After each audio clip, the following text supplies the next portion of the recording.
So with me, this pajama I bought for Ukay for 20 pesos. So here's the before and I decided na gawin itong terno pambahay outfit.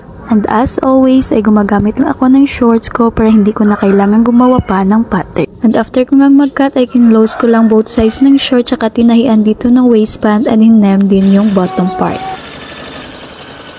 And eto nga siya after ko nang matahi. So to finish it ay nilagyan ko lang siya ng 1-inch garter dito. And yes, as easy as that ay may bago na naman akong pambahay short. And ang next ko naman gagawin ay siyang top mula dito sa natirang tela kanina. Bago yan ay gumupit muna ako dito upang siyang gawing strap mamaya sa aking top. And to continue on making the top ay ginupit ko lang itong naka-close sides. At para nga makabuo ng top ay ginoin ko lang itong dalawang tela tsaka tinahi both sides. At para nga mas maganda ay itong may malapad na side ay siyang ginawa kong laylayan ng top. Tsaka naman ako gumupit dito ng pa-curve para sa aking armhole.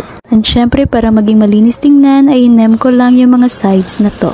Yung sa chest part pala ng aking top ay 1-inch size yung ginawa kong hem para makapaglagay ako ng garter. Tsaka nga pala ay nem ko rin yung bottom part nito. At ang maganda nga ay itong natirang tela para sa aking straps ay may pa-ruffles design na. Kaya hinem ko na lang yung mga gilid nito tsaka in-attach dito sa aking top. And in less than an hour ay may bago na naman akong pambahay terno outfit. So that's all. See you in my next sewing vlog.